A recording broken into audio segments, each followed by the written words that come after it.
She fed his disabled daughter without knowing he was a millionaire. What he did changed everything. A great, heartwarming story. Must listen, please. Hi, my beautiful, precious, irreplaceable family. It's your Mr. Peter. Before anything else, let me wrap you in a prayer that comes from the deepest part of my heart. I pray that peace enters your soul like warm light breaking through the clouds. That love, real and steady, finds you again, even in your quiet moments. That the worries you carry begin to lift and your heart starts to heal. I pray that joy returns to your days, not in loud moments, but in soft ones. A smile you didn't expect, a breath that feels easier. You are not forgotten. You are not alone. You are deeply, unconditionally, and forever loved. And now, I'm back. Your storyteller, your friend, your brother. The voice that missed you more than words can explain has come home. There's something only Binta knows. The night I stopped storytelling, I broke down and cried, because I felt like I lost a piece of my soul, you. But love, real love, always finds its way back, and so did we. So I ask you now from my heart, let's rise together again. Like this video, leave a kind comment, share it with someone who still believes in love. Let's tell YouTube and the world, we are not just viewers, we are a family. And please, don't leave the story in the middle. Every word was written for you. When you walk away early, I feel that absence, and it hurts. Stay with me. Let's walk it together, every moment. With all the love I have, always and forever. Your Mr. Peter. The sound of breaking glass shattered the peaceful morning silence at Harmony Diner, followed by the heartbreaking wails of an 8-year-old girl who had just reached her breaking point. Brent Thomas sat frozen in his usual corner booth, his dark eyes watching helplessly as his daughter Grace melted down in front of a room full of strangers. The pancakes she'd been trying to eat were now scattered across the checkered floor, syrup pooling beneath the overturned plate. Grace's small hands covered her ears, her body rocking back and forth as she sobbed with the raw pain that only a child with autism could express when the world became too overwhelming. "Grace, sweetheart, please," Brent whispered, his voice barely audible over her cries. He reached toward her, but she flinched away from his touch, lost in her own world of sensory overload. The fluorescent lights were too bright, the chatter of other diners too loud, the texture of the pancakes too strange against her tongue. Everything was wrong, and she couldn't make it stop. Around them, the other customers shifted uncomfortably in their seats. Some stared openly, others whispered behind their hands, and a few gathered their belongings to leave. Brent felt the familiar burn of shame and helplessness wash over him. This was why they rarely went out anymore. This was why his world had shrunk to the size of their mansion, where Grace felt safe, and he felt like a failure as a father. The waitstaff huddled near the kitchen, uncertain and afraid. All except one. Christine Ringwall had been watching from behind the counter, her heart breaking for the little girl and the man who looked like he was drowning in his own desperation. While her co-workers whispered about calling security or asking them to leave, Christine saw something different. She saw a father who loved his daughter more than life itself, and a beautiful child who was simply overwhelmed by a world that wasn't built for her needs. Without hesitation, Christine approached their table, her movements slow and deliberate. She had worked with special needs children before during her nursing training, and she recognized the signs of sensory overload immediately. Grace needed calm, not chaos. She needed understanding, not judgment. "Hello there, beautiful girl," Christine said softly, her voice like honey over warm bread. She didn't try to touch Grace or get too close. Instead, she knelt beside the booth at Grace's eye level, her presence gentle and non-threatening. "My name is Christine, and I think you're having a really hard time right now." Grace's sobs began to quiet slightly, though her hands remained pressed firmly over her ears. Christine began to hum softly, a lullaby her own mother had sung to her years ago. The melody was simple and soothing, rising and falling like ocean waves. Brent stared in amazement as his daughter's body gradually stopped rocking. Grace's eyes, usually so distant during these episodes, began to focus on Christine's face. There was something about this woman, something peaceful and safe that seemed to reach through Grace's panic. "That's it, sweetheart," Christine continued, her voice barely above a whisper. "Just listen to the music. There's no hurry, no pressure. You take all the time you need." Slowly, carefully, Christine reached into her apron and pulled out a small cloth napkin. With movements as gentle as butterfly wings, she began cleaning up the spilled syrup around Grace's feet, never once making the child feel ashamed or wrong for what had happened. "You know what?" Christine said conversationally, as if they were old friends having a chat. "I dropped my breakfast this morning too, made a terrible mess all over my kitchen floor. Sometimes our hands just don't want to cooperate, do they?"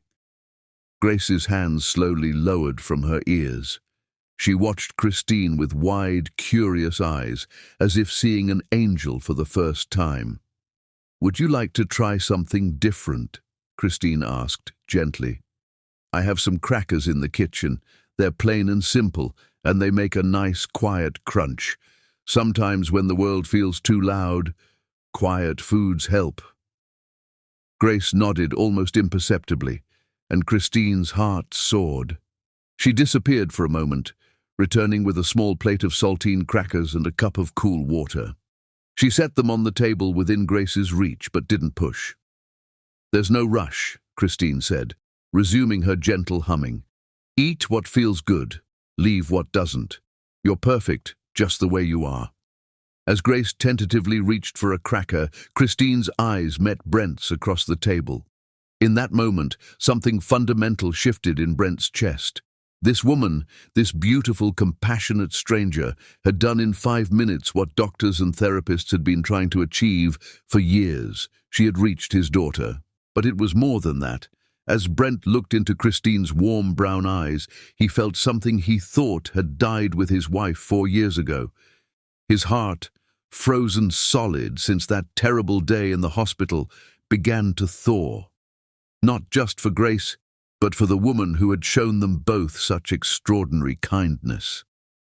"Thank you," Grace whispered suddenly, her voice small but clear. It was the first time she had spoken to a stranger in months. "Thank you, pretty lady." Christine's eyes filled with tears, but her smile was radiant. "Thank you, beautiful girl, for letting me be your friend." Brent felt his own eyes burning with unshed tears. He watched as Christine spent the next 20 minutes patiently helping Grace eat her crackers, never rushing, never pushing, simply being present with a love so pure it took his breath away.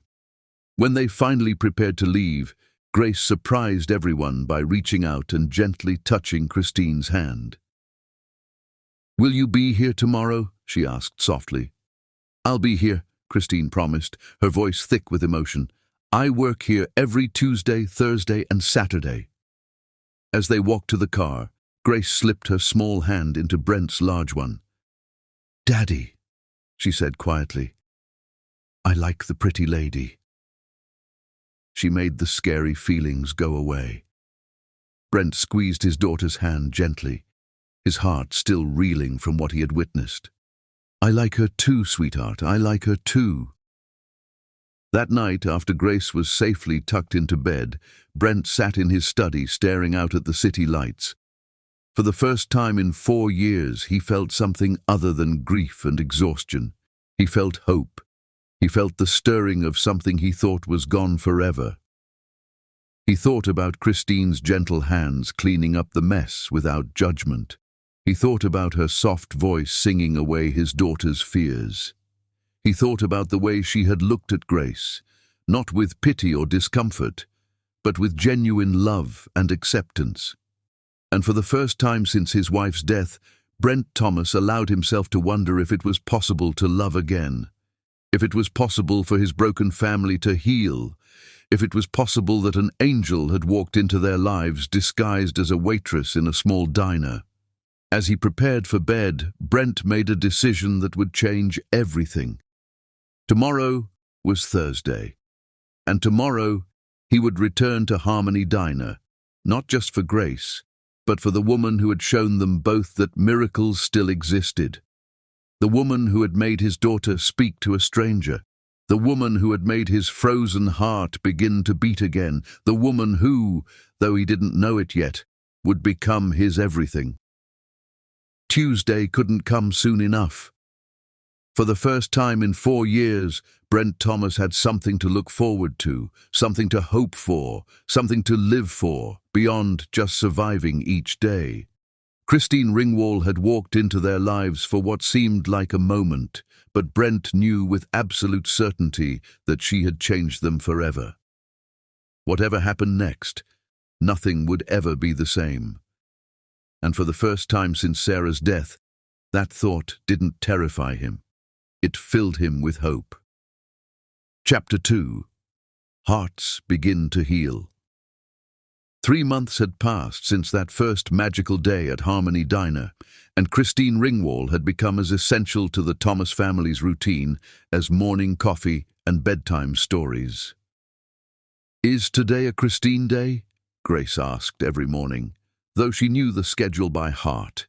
Tuesday, Thursday, and Saturday mornings at the diner, followed by afternoon activities that had gradually expanded from quick visits to entire afternoons spent together. "Every day is a Christine day in my heart," Brent found himself thinking, though he'd never spoken those words aloud. Not yet. The transformation in Grace over these 3 months had been nothing short of miraculous. The little girl who once couldn't make eye contact with strangers now waved enthusiastically at other diners, asked the hostess about her day, and had even started a friendship with Tommy, a boy with Down syndrome whose family frequented the same diner. "Good morning, beautiful girl," Christine said warmly as the Thomas family settled into their usual booth. The greeting had become ritual, but it never failed to make Grace beam with joy. "Good morning, Christine," Grace replied clearly, her speech having improved dramatically with Christine's patient encouragement. "I brought you something." She pulled a carefully folded piece of paper from her pocket, a drawing of 3 figures holding hands under a rainbow. The tallest figure had dark hair like her father, the smallest had Grace's distinctive curls, and the middle figure had warm brown skin and a smile that radiated kindness. "This is us," Grace explained seriously. "You, me, and Daddy. We're a family in my picture." Brent's breath caught in his throat.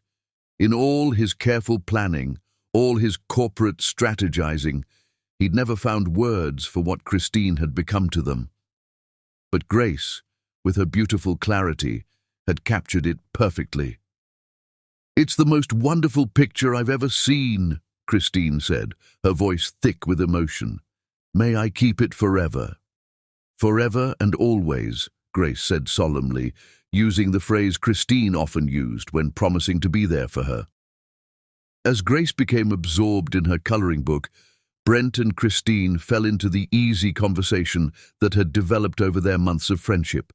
They talked about everything: Grace's progress in school, Christine's challenging cases at the hospital, Brent's struggles with work-life balance, Christine's pride in Michael's academic achievements. "I have something to tell you," Christine said quietly, glancing at Grace to make sure she was distracted. "I got offered a position at Children's Hospital, head of pediatric nursing." Brent felt his heart skip. "Christine, that's incredible. It's everything you've worked for." "It is," she agreed, but her smile seemed forced. "The thing is, it would mean leaving the diner. No more Tuesday, Thursday, Saturday mornings, no more." She gestured helplessly at their corner booth, at Grace humming contentedly, at the life they'd built in this small space. "No more us," Brent finished quietly. The weight of those words settled between them like a bridge neither was quite ready to cross. "I haven't said yes yet," Christine continued. "I wanted to talk to you first. To Grace. This routine we have, these mornings. They matter to me. You both matter to me." Before Brent could respond, Grace looked up from her coloring. "Christine, are you sad? Your voice sounds like when I feel worried." Christine knelt beside Grace's chair, taking the little girl's hands in hers. "I got offered a new job, sweetheart. A really important one, helping sick children at the hospital." Grace's eyes widened. "That's good, right?" "You love helping children." "I do love helping children," Christine agreed. "But taking this job might mean I can't come to the diner as much. I might not see you and your daddy every Tuesday, Thursday, and Saturday." Grace was quiet for a long moment, processing this information with the seriousness she brought to all important matters. "Will you still be my angel friend?" she asked finally. "Always," Christine promised. "No matter what job I have, no matter where I work, I will always be your angel friend." "Then you should take the important job," Grace said with startling maturity, "because more children need angel friends, and you're the best one in the whole world." Brent stared at his daughter in amazement. When had she become so wise? "But," Grace continued, holding up one finger in a gesture she'd learned from her father, "you have to promise to still do fun things with us, like going to the park and helping me with puzzles and teaching Daddy how to braid hair properly." Christine laughed through her tears. "I promise, sweetheart. Nothing could keep me away from you and your daddy." As Grace returned to her coloring, Brent reached across the table and took Christine's hand. The simple touch sent electricity through both of them, a reminder of the attraction that simmered just beneath their careful friendship. "Take the job," he said quietly. "Grace is right. More children need you. But she's also right about the other part. We're not losing you, Christine. We're just evolving." "Evolving?" Christine asked, her pulse quickening at the way he was looking at her. "These 3 months," Brent said, his thumb tracing gentle circles on her palm, "have been the best of my life since Sarah died. Watching Grace bloom, seeing her confidence grow, knowing that someone cares about her as much as I do. It's been a gift." He paused, searching for the right words. "But it's been more than that. You've become essential to both of us, Christine. Not just as Grace's friend, but as—" He struggled with the words, afraid to say too much, afraid to say too little. "As what?" Christine whispered. "As the woman who made me remember what it feels like to hope for the future," Brent admitted. "As the person I think about first thing in the morning and last thing at night. As someone I can't imagine living without." Christine's eyes filled with tears. "Brent, I know it's complicated," he continued quickly. "I know I have baggage and responsibilities and a daughter who has to come first. I know you have your own dreams and goals and a brother counting on you, but I also know that what we have here is special. What we've built together is worth fighting for." "What are we fighting for, exactly?" Christine asked, though her heart already knew the answer. "A chance," Brent said simply. "A chance to see if this feeling between us is as real as it seems. A chance to build something beautiful together. A chance to be the family that Grace drew in her picture." Christine looked down at the drawing still clutched in her free hand. 3 figures holding hands under a rainbow, a child's vision of perfect love. "I'm scared," she admitted. "I've never felt this way about anyone before. I've never wanted something so much that the thought of losing it terrifies me." "I'm scared too," Brent confessed. "Terrified, actually. Loving someone means risking losing them, and I've already lost so much. But Christine, the alternative, going back to the way things were before you came into our lives, that's not living. That's just existing." Grace suddenly looked up from her coloring book, as if sensing the weight of the conversation happening around her. "Are you going to be my daddy's girlfriend now?" she asked Christine with characteristic directness. Both adults froze, then burst into surprised laughter. "What makes you ask that, sweetheart?" Christine managed. "Because you're holding hands and looking at each other the way people do in movies when they're about to kiss," Grace said matter-of-factly. "Also, Mrs. Patterson says that when grown-ups care about each other very much, sometimes they become boyfriend and girlfriend, and then maybe they get married and have babies." Brent choked on his coffee. "Grace." "What? It's true, isn't it?" Grace looked between them with innocent curiosity. "I wouldn't mind if Christine was your girlfriend.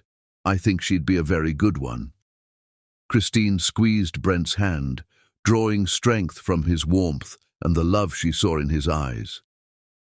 "Yes," she said quietly, looking first at Grace, then at Brent. "I think I'd like to try being your daddy's girlfriend, if that's okay with you." Grace clapped her hands in delight. "Does this mean you'll come to dinner at our house and help me pick out clothes and maybe read bedtime stories sometimes?" "If your daddy wants me to," Christine said, her heart racing as she met Brent's gaze. "I want you to," Brent said simply. "I want all of that and more. I want to take you on real dates and bring you flowers and meet your brother properly and introduce you to everyone who matters to me. And I want to cook dinner for you and Grace and help with homework and be part of your daily life instead of just these scheduled visits," Christine replied. "So it's decided?" Grace asked, bouncing slightly in her seat. "Christine is your girlfriend now?" Brent brought Christine's hand to his lips, pressing a gentle kiss to her palm. "If she'll have me." "I'll have you," Christine whispered, her heart full to overflowing. As they prepared to leave the diner that morning, Grace skipping ahead while her father paid the bill, Christine felt a profound shift in her world. 3 months ago, she'd been a lonely woman working 2 jobs, focused solely on supporting her brother's dreams. Now she was part of something bigger, a family that chose each other, loved each other, and faced the future together. The head nursing position could wait another day.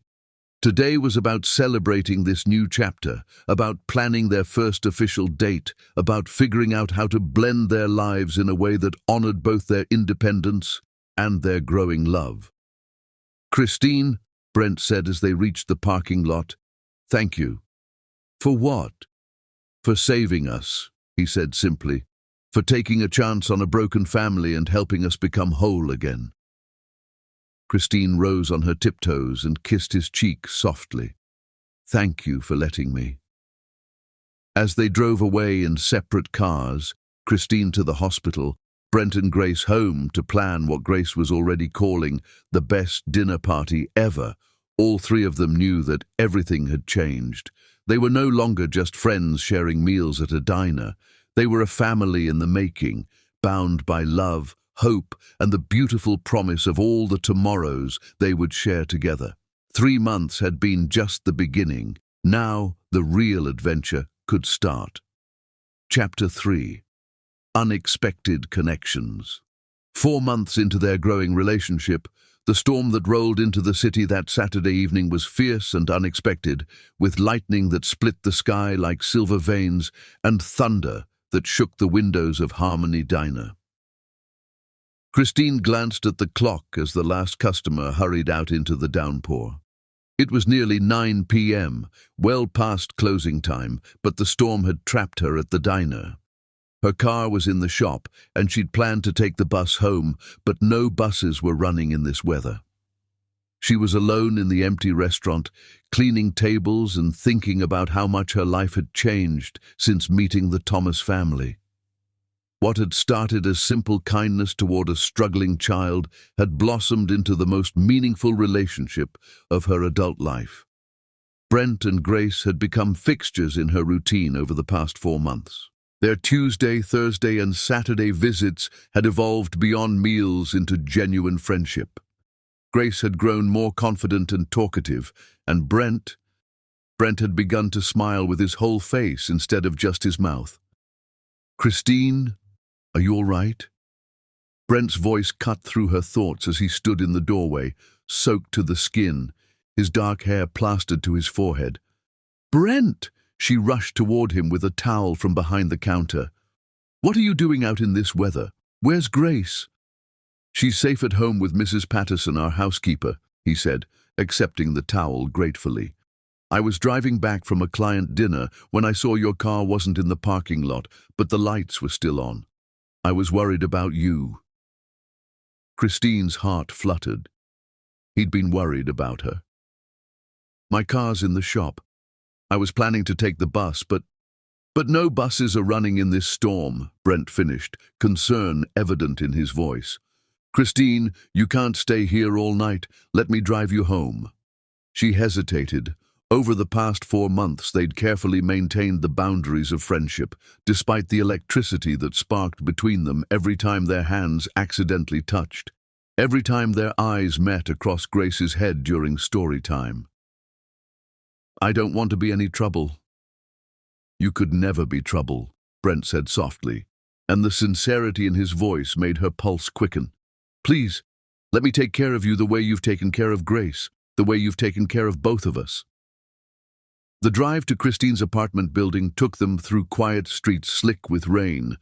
The storm had knocked out several traffic lights, making their journey feel intimate and otherworldly, as if they were the only 2 people left in the city. "You live here?" Brent asked as they pulled up to the modest building. It wasn't run down, but it was clearly a world away from the luxury he was accustomed to. "It's not much," Christine said, suddenly self-conscious about the peeling paint on the building's facade, the small windows, the lack of a doorman. "It's perfect," Brent said, and somehow she knew he meant it. "It looks like home."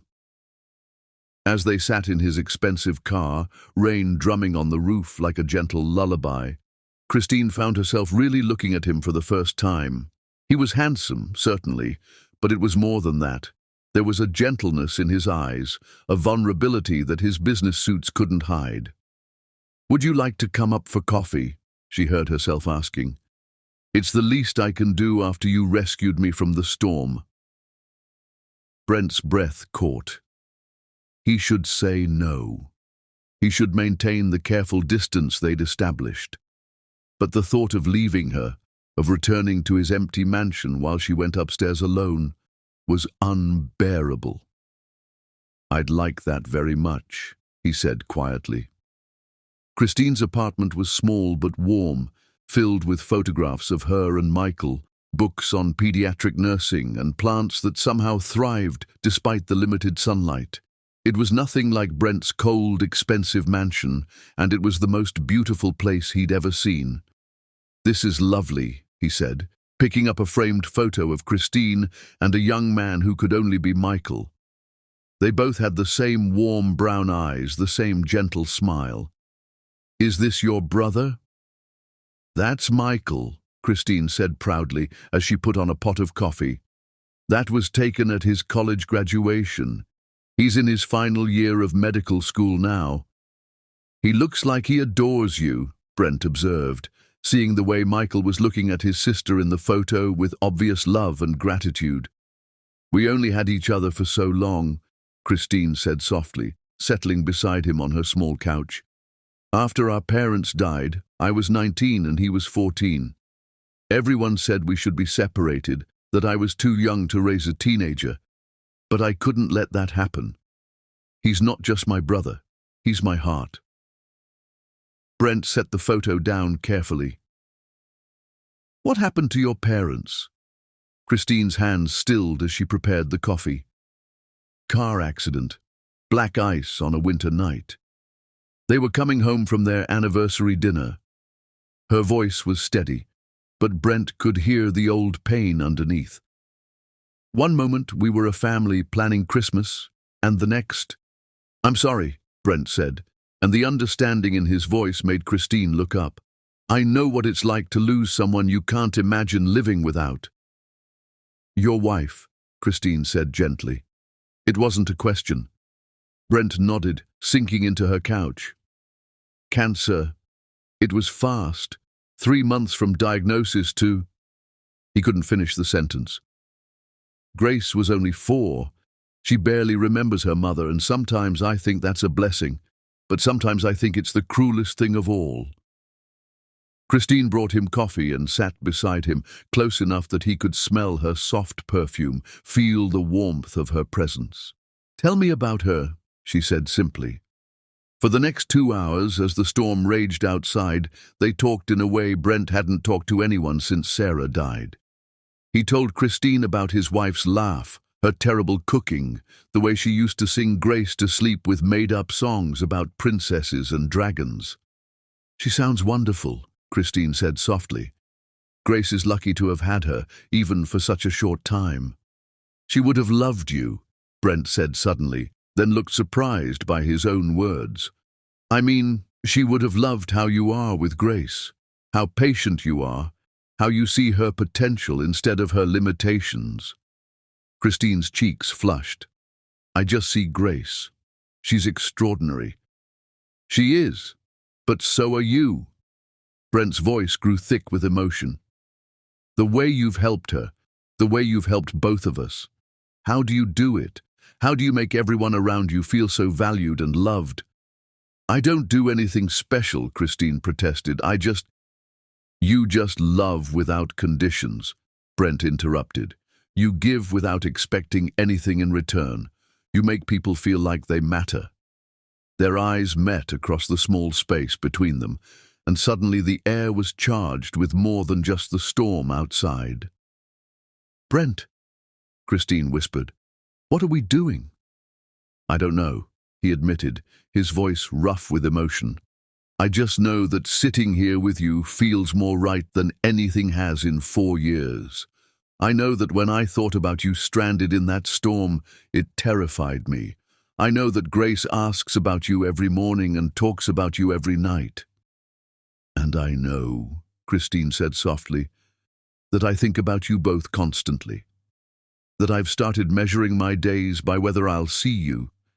That I've never felt this way about anyone before. They were leaning closer now, drawn together by an invisible force neither could resist. Christine, Brent said, his hand coming up to cup her face gently, I think I'm falling in love with you. I think I'm falling in love with you too, she whispered, her heart pounding so hard she was sure he could hear it. They almost kissed then, almost crossed the line that would change everything. But at the last second, both pulled back, overwhelmed by the magnitude of what they were feeling. I should go, Brent said reluctantly, though every fiber of his being wanted to stay. You should, Christine agreed, though she made no move to stand up. They sat there for another moment, hands touching, foreheads almost touching, breathing the same air. Grace is going to ask me tomorrow if I had a good time tonight, Brent said with a slight smile. What will you tell her? The truth. That I had the most perfect evening I've had in years. Even though we just talked? Especially because we just talked. Brent stood slowly, reluctantly. Christine, I want you to know, whatever this is between us, however it develops, it's not about convenience. It's not about finding someone to help with Grace. This is about you, about how you make me feel like I'm coming back to life. Christine walked him to the door, both of them moving slowly, reluctant for the evening to end. Will I see you Tuesday? She asked. Tuesday, Thursday, and Saturday, Brent confirmed with a smile. We wouldn't dream of missing our Christine days. After he left, Christine stood at her window watching his car disappear into the storm. Something fundamental had shifted tonight. They'd crossed an invisible line, acknowledged feelings that had been building for months. When her phone buzzed with a text, she smiled before even reading it. Thank you for tonight, for the coffee, the conversation, and for being you. Sleep well. B. She typed back. Thank you for rescuing me from the storm. Sweet dreams. What she didn't type, but what her heart knew with absolute certainty, was that Brent Thomas hadn't just rescued her from the storm outside. He'd rescued her from the loneliness she'd carried for so long, from the fear that she'd never find someone who could love both her strength and her vulnerability. As she prepared for bed, Christine knew that everything was about to change. They were falling in love, had been falling for months, and there was no going back. Tomorrow, they would have to figure out what came next. Tomorrow, they would have to decide if they were brave enough to risk their hearts for something extraordinary. But tonight, she was content to fall asleep with the memory of Brent's gentle voice, his understanding eyes, and the promise of all the tomorrows that might be waiting for them. Chapter 4. The First Kiss. 6 months after that stormy night that had brought them together in Christine's apartment, Brent stood in front of his bedroom mirror, adjusting his tie with nervous hands and preparing for what felt like the most important day of his life. "Daddy, you look very handsome," Grace said from her perch on his bed, where she was carefully arranging her own outfit for their special outing. "Christine will think you're the most beautiful daddy in the world." Brent chuckled despite his nerves. "Thank you, sweetheart. And you look absolutely stunning." It was true. Grace was wearing her favorite purple dress with silver sparkles, and her hair was pulled back with the butterfly clips Christine had given her weeks ago. The past 2 months since the storm had been a careful dance of growing intimacy. They'd had several dinner dates at family-friendly restaurants, afternoon walks in the park where Grace could run and play, and quiet evenings at Brent's house where Christine would help with homework and bedtime stories. But they hadn't kissed. They'd held hands, shared lingering looks, and stayed up late talking after Grace went to sleep. But Brent had been too terrified to take that final step. What if he was misreading the signals? What if she was just being kind? What if he ruined the best thing that had happened to his family in years? "Is Christine going to be my new mommy?" Grace asked suddenly, with the startling directness that always caught Brent off guard. "Would you like that?" Brent asked carefully, sitting beside his daughter on the bed. Grace nodded seriously. "She makes the scared feelings go away. And she makes you smile with your eyes again, not just your mouth. And she knows how to make the best grilled cheese sandwiches in the universe." Out of the mouths of babes, Brent thought. His 8-year-old daughter saw things more clearly than he did sometimes. Today was special. The Children's Museum was hosting a sensory-friendly event for children with autism and other special needs, and Brent had finally worked up the courage to ask Christine to join them. Not as Grace's helper, not as their friend from the diner, but as his girlfriend. The word felt both thrilling and terrifying. When they picked up Christine from her apartment, Brent's breath caught in his throat. She was wearing a soft blue sundress that brought out her eyes, and her hair was loose around her shoulders in gentle waves. She looked beautiful, but more than that, she looked happy. "You two look amazing," Christine said, hugging Grace gently and giving Brent a smile that made his heart race. "I'm so excited for today." "Are you excited because you get to see the dolphin exhibit?" Grace asked seriously. "I'm excited because I get to spend the whole day with my 2 favorite people," Christine replied, and Grace beamed with joy. The Children's Museum had been transformed for the special event. The lighting was softer, the crowds were smaller, and there were quiet spaces available for children who needed breaks from stimulation. It was perfect for Grace, who had been anxious about the outing despite her excitement. "Look, Daddy! Look! Christine!" Grace called out from an exhibit about ocean life. "It's dolphins, just like the ones you taught me to draw." Brent watched as Christine knelt beside Grace, both of them mesmerized by the gentle movement of the robotic dolphins swimming through their artificial habitat. The sight of them together, his daughter and this incredible woman who had changed their lives, filled him with such overwhelming love that he had to lean against the wall for support. They're beautiful, aren't they? Christine said softly to Grace. See how they move together. That's what families do.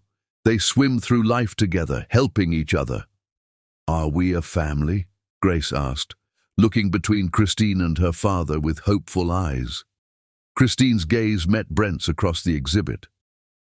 What do you think? She asked Grace gently. I think we are, Grace said with the confidence that only children possess. I think we've been a family since the day you made the scary feelings go away at the diner. As they moved through the museum, Brent watched in amazement as Christine interacted with not just Grace, but all the children at the event. She knelt to their level, spoke in gentle tones, and somehow knew exactly how to approach each child based on their individual needs. When a little boy with Down syndrome had trouble with a puzzle, Christine sat with him patiently until he figured it out himself, then celebrated his success as if he'd just discovered the cure for cancer. You're incredible with them, Brent said during a quiet moment while Grace was absorbed in a hands-on music exhibit. They're incredible with me, Christine replied, watching Grace create beautiful harmonies with color-coded bells. Children see the world so purely. They love without conditions, trust without hesitation. We could all learn from them. Grace loves you, Brent said quietly, his voice thick with emotion. I've never seen her connect with anyone the way she connects with you. I love her too, Christine replied, tears glistening in her eyes. She's changed my life, Brent. You both have. I never knew I could feel this happy, this complete. As the afternoon wore on, Grace experienced something miraculous. Standing in front of an interactive storytelling exhibit, she suddenly began speaking in full sentences to a group of other children, not just one or two words, but actual conversation about her favorite stories and characters. Once upon a time, Grace said clearly, her voice carrying across the small amphitheater, there was a little girl who was scared of everything. But then she met an angel who taught her that being different was just another way of being special. And the angel became part of her family, and they all lived happily ever after. Brent felt tears streaming down his face as he watched his daughter, his quiet, withdrawn daughter, captivating an audience of her peers. Beside him, Christine was crying too, her hand pressed to her mouth in amazement. She's telling our story, Christine whispered. She's telling the story of how we met. After Grace finished her impromptu tale to enthusiastic applause from children and parents alike, she ran to them with the biggest smile Brent had ever seen on her face. Did you hear me, Daddy? Did you hear me talk to all those kids? Grace practically vibrated with excitement. I heard every word, sweetheart, Brent said, sweeping her into a hug. I am so proud of you. You were brave and beautiful and amazing. Christine helped me find my brave voice, Grace said, turning to hug Christine tightly. She helped me remember that my words matter. As the sun began to set, they found themselves in the museum's rooftop garden. Grace was exhausted from the day's excitement and had fallen asleep on a bench between them, her head resting on Christine's lap while her legs stretched across Brent's. This is perfect, Christine said softly, her fingers gently stroking Grace's hair. This whole day has been perfect. More than perfect, Brent agreed, his voice rough with emotion. Christine, what Grace did today, the way she spoke to those other children, that was a breakthrough months of therapy haven't achieved, and it happened because of you, because of the love and confidence you've given her. She already had that inside her, Christine protested. I just helped her remember. You did more than that, Brent said, his eyes never leaving her face. You saved us both, Christine. Before you came into our lives, we were just existing, going through the motions. But you taught us how to live again, how to hope again. Christine's breath caught as she saw the intensity in his dark eyes. Brent, I need to tell you something, he said, his voice barely above a whisper so as not to wake Grace. "I need you to know that what I feel for you isn't just gratitude. It isn't just because you're wonderful with Grace, though you are. It's because when I look at you, I see everything I didn't know I was missing." He reached over Grace's sleeping form to gently touch Christine's face. "You're kind and strong and beautiful inside and out. You make me want to be better. You make me believe in happy endings again." "You don't have to say that," Christine said softly, her cheeks flushing pink in the golden light of the setting sun. "Yes, I do," Brent replied, "because I'm falling in love with you, Christine Ringwall. I've been falling since that first day in the diner, and I can't stop. I don't want to stop." Christine's eyes filled with tears. "I love you too," she whispered. "I love your gentle heart, your devotion to Grace, the way you make me feel like I'm enough just as I am. I love how you see the best in everyone, even when you can't see it in yourself." They sat there in the fading light, their hands touching across Grace's small body, their hearts finally speaking the truth they'd both been carrying for months. "Can I kiss you?" Brent asked softly, his thumb tracing gentle circles on her cheek. "I thought you'd never ask," Christine whispered. He leaned across their sleeping daughter, careful not to disturb her, and pressed his lips to Christine's. It was soft and gentle at first, a question asked and answered. But as Christine responded, her free hand coming up to cup his face, the kiss deepened with all the emotion they'd been holding back. It was a kiss full of promise, of healing, of two broken hearts learning to beat as one. It tasted like hope and felt like coming home. When they finally broke apart, both were breathing hard, their foreheads resting together. "Wow," Christine whispered. "Wow," Brent agreed, then chuckled softly. "I've been wanting to do that for months." "Only months?" Christine teased. "I've been wanting you to do that since the day you looked at me like I'd just performed a miracle in the diner." "You did perform a miracle," Brent said seriously. "You saved my daughter, and then you saved me." Grace stirred between them, opening her sleepy eyes. "Are you and Christine kissing?" she asked matter-of-factly. Brent and Christine both blushed furiously. "We were just—" Brent began. "Good," Grace interrupted with a satisfied nod. "Families who love each other should kiss. It means they're happy." Christine laughed, the sound like music in the evening air. "You're a very wise little girl, Grace Thomas." "I know," Grace said seriously. "Daddy, can we go home now? I want to show Christine my butterfly collection, and I want to call Uncle Michael and tell him that you finally kissed her." "Grace!" Brent exclaimed, but he was laughing too. As they gathered their things and prepared to leave the museum, Grace slipped her small hand into Christine's. "Christine," she said quietly, "thank you for helping me find my voice today." "Thank you for sharing your beautiful voice with the world," Christine replied, squeezing Grace's hand gently. "You have so many wonderful things to say." Walking through the parking lot, Grace between them, their hands linked, they looked like what they were becoming, a family. Not a traditional family, perhaps, but a family built on love, understanding, and the miracle of second chances. "Christine," Brent said as he helped Grace into her car seat, "would you like to have dinner with us tomorrow night? At home, I make a mean spaghetti and meatballs."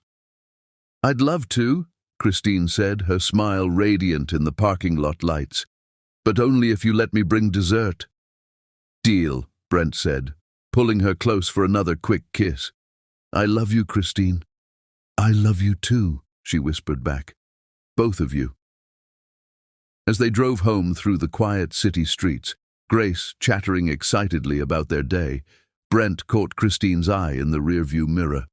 She was looking at them with such love, such contentment, that his heart felt like it might burst from happiness. For the first time since Sarah's death, Brent could envision a future filled with joy instead of just survival.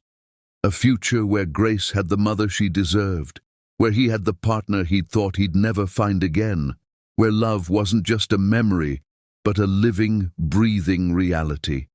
The first kiss had been everything he'd dreamed of and more. But more importantly, it had been a promise of all the kisses to come, all the moments they would share, all the love they would build together.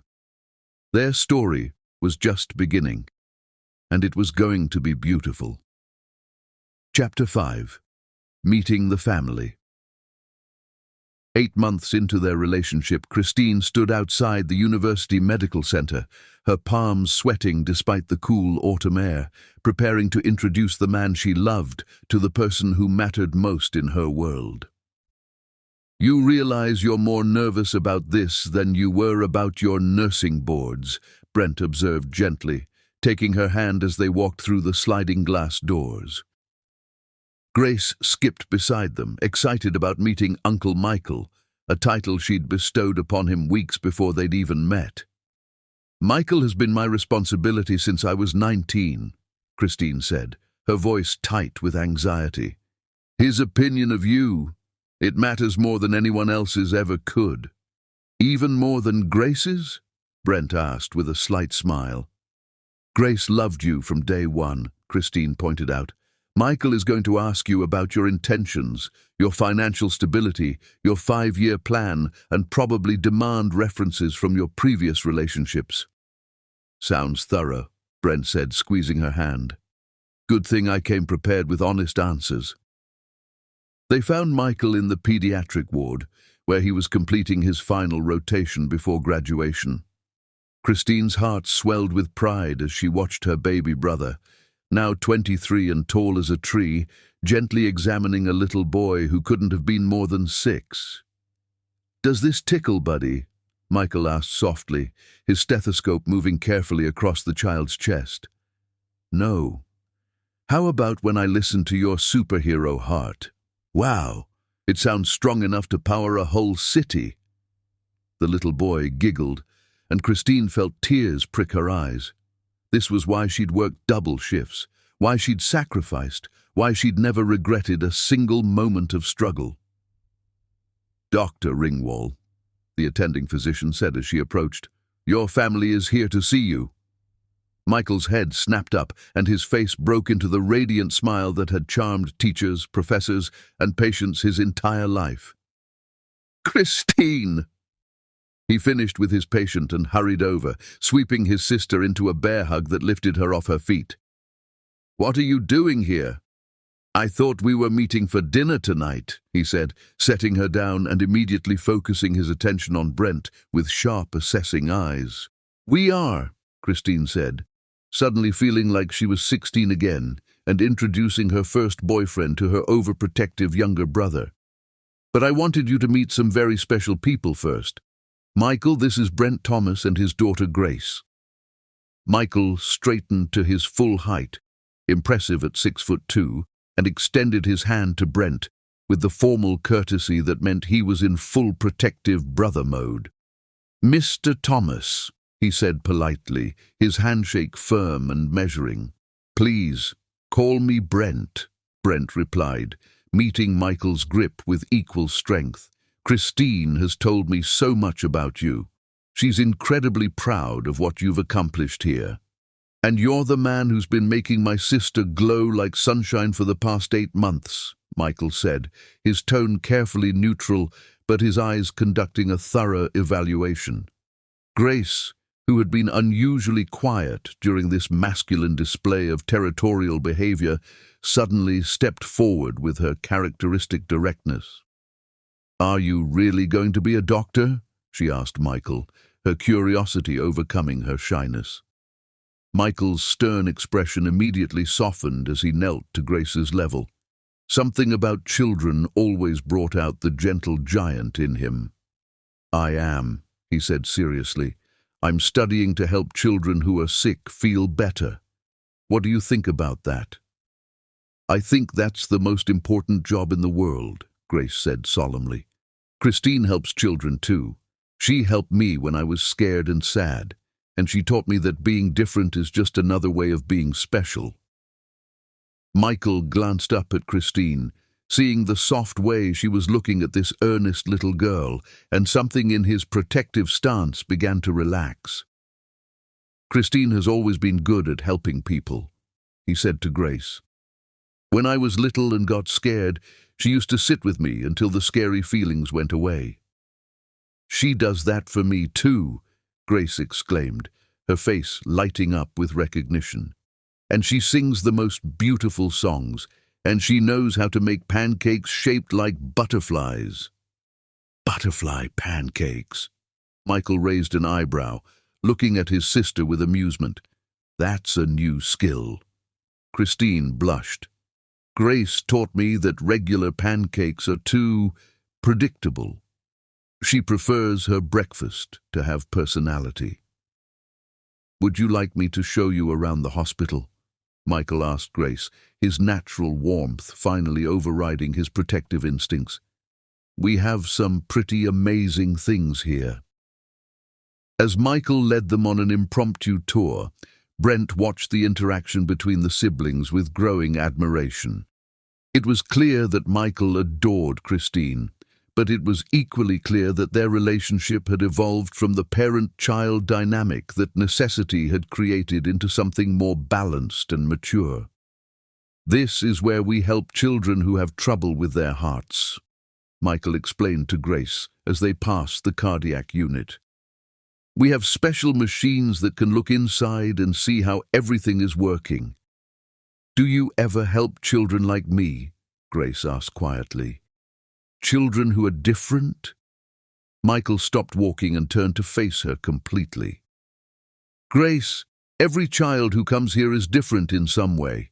Some have hearts that beat differently, some have minds that work differently, some have bodies that move differently. But you know what they all have in common." "What?" Grace asked, hanging on his every word. "They're all brave, they're all special, and they all deserve to be loved exactly as they are," Michael said firmly. "Being different isn't something that needs to be fixed. It's something that makes the world more interesting."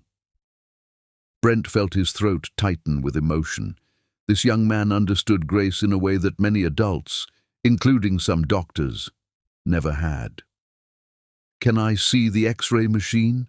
Grace asked, her scientific curiosity overcoming her usual anxiety about new places. "Of course," Michael said, leading them down the hall. "But first, I have a question for Mr. Thomas." Christine's stomach dropped. Here it came.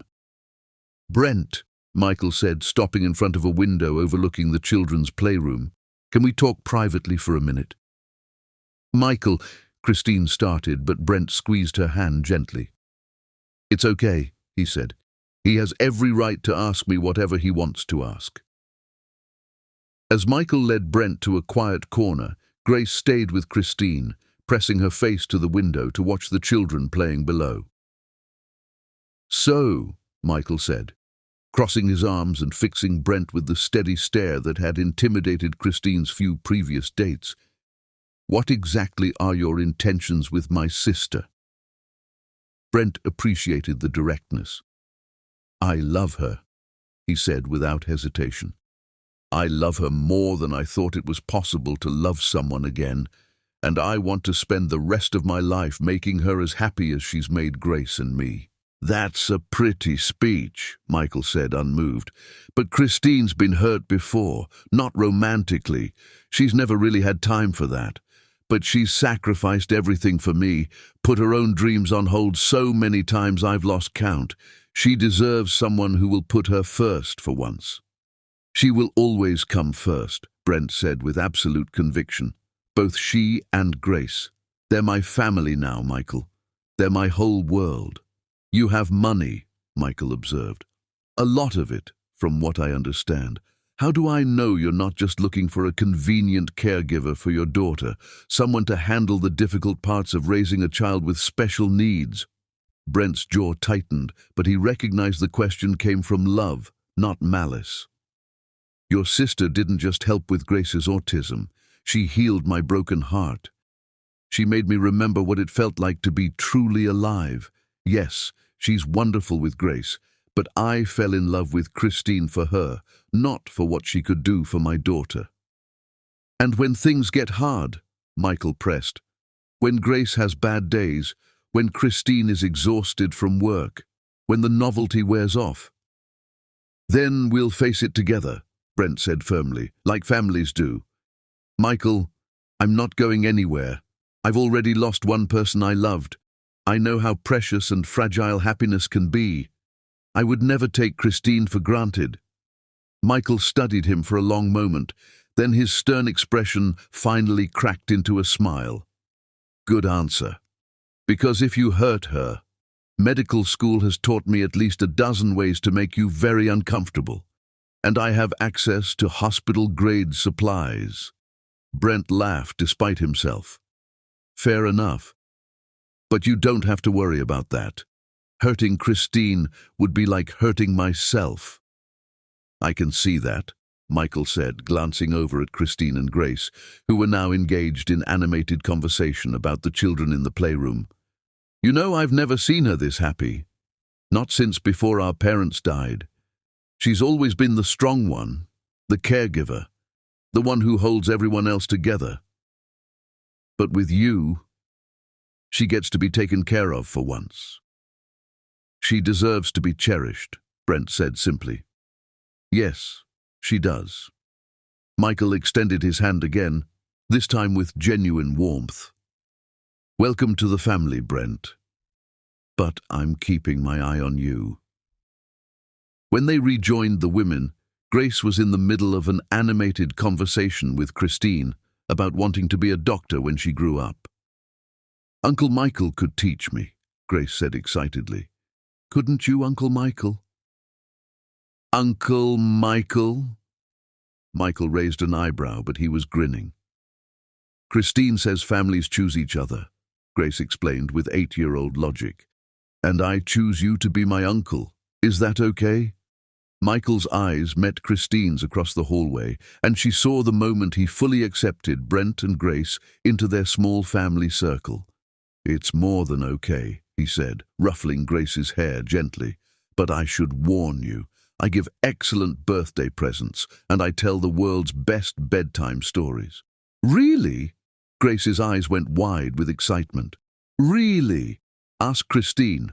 I once told her a story about a brave princess that lasted 3 whole nights. And every night I begged for more, Christine added, laughing at the memory. 3 days later, it was Brent's turn to be nervous as he prepared for Christine to meet Dr. Rebecca Sterling, not just Grace's pediatrician, but his closest friend since Sarah's death and the person whose opinion mattered most to him outside of Grace herself. They met at Rebecca's office after Grace's regular checkup. Grace had been chattering to Dr. Rebecca about Christine the entire appointment, telling her about butterfly pancakes, museum visits, and how Christine was the best, almost stepmom in the whole world. So this is the famous Christine, Rebecca said, shaking Christine's hand with a warm but assessing smile. Grace has talked about nothing else for the past 20 minutes. It's wonderful to meet you, Christine said sincerely. Grace speaks about you constantly too. She says you're the smartest doctor in the world and that you always have the best stickers. She's biased on both counts, Rebecca said with a laugh, but her eyes were studying Christine carefully. Grace, would you mind going to the playroom for a few minutes while I talk to the adults? Once Grace was settled with books and toys, Rebecca's expression grew serious. I've been Grace's doctor for 4 years, she began, and Brent's friend for even longer. I've watched this little girl struggle with anxiety, sensory issues, and social challenges. I've also watched her father pour his heart into helping her while dealing with his own grief. Christine's stomach clenched, but she met Rebecca's gaze steadily. In all that time, Rebecca continued, I have never, and I mean never, seen the kind of progress Grace has made in the past 8 months. She's more verbal, more confident, more socially engaged. Her anxiety levels have decreased dramatically, and she's developing coping strategies that are age-appropriate and effective. Christine felt her shoulders relax slightly. She's an extraordinary little girl. Anyone would... No, Rebecca interrupted firmly. Not anyone would. Do you know how many people see Grace's autism first and Grace second? How many well-meaning adults have tried to fix her instead of accepting her? But you see Grace, just Grace, and she knows it. Rebecca turned to Brent, who had been unusually quiet during this exchange. I've been worried about you for 4 years, watching you carry this burden alone, watching you blame yourself for things beyond your control. But today, you look like a man who's remembered how to hope. Christine gave me hope, Brent said simply, reaching for Christine's hand. She gave us both a future we didn't know was possible. Then I'm very happy for all of you, Rebecca said, her stern expression melting into genuine warmth. But Christine, I do have one question. Of course. Are you prepared for this? Really prepared? Grace will always have special needs. There will be difficult days, setbacks, moments when you question everything. Loving a child with autism isn't a part-time commitment. Are you ready for that reality? Christine didn't hesitate. Dr. Sterling, I've been a pediatric nurse for 6 years. I know that loving any child, but especially a child with special needs, isn't always easy, but it's always worth it. Grace isn't a challenge to overcome or a problem to solve. She's a gift, and I'm honored to be part of her life. Rebecca smiled and stood, extending her hand again. Welcome to the family, Christine. Something tells me you're exactly what these two have been waiting for. As they left the medical building, Grace skipping between them in the autumn sunshine, Christine felt a profound sense of acceptance. She'd been welcomed by the two people who mattered most to Brent, his best friend and his daughter's doctor. One more person you need to meet, Brent said as they reached the car, his voice growing slightly tense. My mother. Christine's steps faltered. Your mother? You've barely mentioned your mother. Margaret and I have had a complicated relationship since Sarah died, Brent admitted, his jaw tightening. She blamed me for not getting Sarah to doctors sooner, even though the cancer was aggressive and there was nothing anyone could have done. We've barely spoken in 2 years. But she's Grace's grandmother, Christine said softly. She is. And if we're going to be a real family, she needs to know about you, about us. Brent stopped walking and turned to face her, his dark eyes holding old pain and new hope. Are you ready for that? Christine looked at Grace, who was examining a perfectly shaped autumn leaf with scientific intensity, then at Brent, whose expression held vulnerability beneath his usual confidence. I'm ready for anything, she said firmly, as long as we face it together. And as they drove home through the busy city streets, all three of them knew that whatever challenges lay ahead, they would meet them as a family. A family that had chosen each other, fought for each other, and would love each other through whatever came next. Chapter 6. The Beautiful Truth. 10 months into their relationship, the photo album sat innocently on Grace's nightstand, its worn leather cover holding secrets that would change everything Christine thought she knew about destiny. It was a quiet Sunday afternoon in late fall, and Christine was helping Grace organize her room while Brent worked in his study. They'd been sorting through old books and toys when Grace pulled out the album with reverent care. These are pictures of my first mommy, Grace said softly, settling beside Christine on the bed. Daddy doesn't look at them much anymore because they make him sad happy. Sad happy? Christine asked gently, wrapping her arm around Grace. Sad because she's gone, but happy because she was here, Grace explained with the wisdom that sometimes surprised adults. Do you want to see her? She was very pretty, like you. Christine's heart clenched with a mixture of curiosity and guilt. Was it appropriate for her to look at these intimate family memories? "Are you sure it's okay? These are your special memories with your mommy." "She would want me to share them," Grace said confidently. "Daddy says she had the biggest heart in the world, and people with big hearts like to make new friends." As Grace opened the album, Christine was struck by the woman in the photographs. Sarah Thomas had been beautiful, with kind eyes and a radiant smile that reminded Christine of Grace's rare but brilliant grins. There were pictures of Sarah and Brent's wedding, photos of Sarah pregnant and glowing, and dozens of images of her with baby Grace. "She looks like she was wonderful," Christine said honestly, her voice thick with emotion. "She was," Grace agreed, turning the pages slowly. "She used to sing to me every night and make up stories about brave princesses who helped people feel better when they were scared." They continued through the album, and Christine found herself falling in love with the memory of a woman she'd never met. Sarah had clearly been devoted to her family, and every photo radiated love and joy. "Look, this is when Mommy helped sick children at the hospital," Grace said, turning to a section near the back of the album. Christine's world stopped. There, in a photograph dated 4 years ago, was Sarah Thomas, standing in the children's ward of Metropolitan Hospital, wearing a volunteer badge and surrounded by sick children. Christine's hand flew to her mouth as recognition crashed over her. "Grace," she whispered, her voice shaking, "can I see that picture more closely?" Grace handed her the album, and Christine stared at the photograph with growing amazement. It was definitely Sarah, and it was definitely the children's ward where Christine had done her student nursing rotation 5 years ago. But it was more than that. As the memory surfaced with crystal clarity, Christine remembered that day perfectly. She'd been overwhelmed, questioning whether she was strong enough for pediatric nursing, when a beautiful woman had approached her.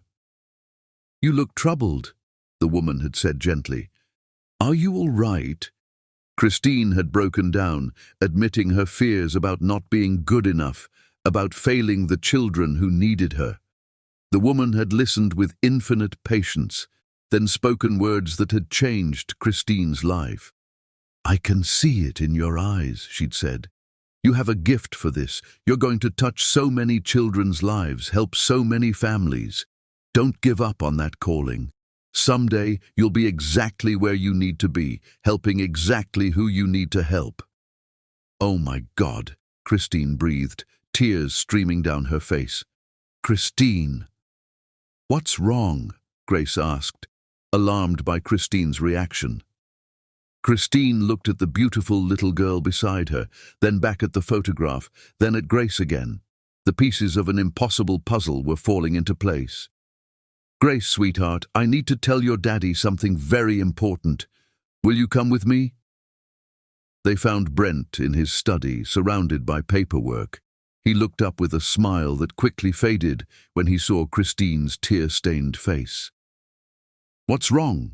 he asked immediately, rising from his chair and moving toward them. "Brent, I need to show you something," Christine said, her voice trembling. "Grace was showing me pictures of Sarah, and I found something incredible." She opened the album to the hospital photograph and pointed to Sarah. "This picture was taken at Metropolitan Hospital, in the children's ward." "Yes," Brent said softly, sitting on the couch and pulling Grace onto his lap. "Sarah volunteered there every week for 2 years. She loved working with the sick children, said it gave her perspective on how precious our time with Grace was." "Brent," Christine said, her voice barely a whisper, "I was there that day. I met her." The silence in the room was deafening. Brent stared at Christine as if she'd spoken in a foreign language. "What do you mean you met her?" Christine sat down heavily, still clutching the album. "I was doing my pediatric nursing rotation at Metropolitan. It was my 4th week and I was struggling. I felt overwhelmed, inadequate. I was seriously considering switching to adult nursing because I didn't think I was cut out for working with children. Brent's eyes never left her face, Grace listening with rapt attention. I was crying in the supply room when this beautiful woman found me. She talked to me for almost an hour, telling me that she could see I had a gift for working with children. She said, ... Christine's voice broke as she remembered the exact words. She said that someday I would be exactly where I needed to be, helping exactly who I needed to help. Grace, who had been listening with wide eyes, suddenly gasped, "Mommy sent you to us." "She inspired me to stay in pediatric nursing," Christine continued, tears flowing freely now. "After that conversation, I never doubted my calling again. I became a pediatric nurse because of what your wife said to me that day, Brent, and 4 years later, I met Grace in the diner."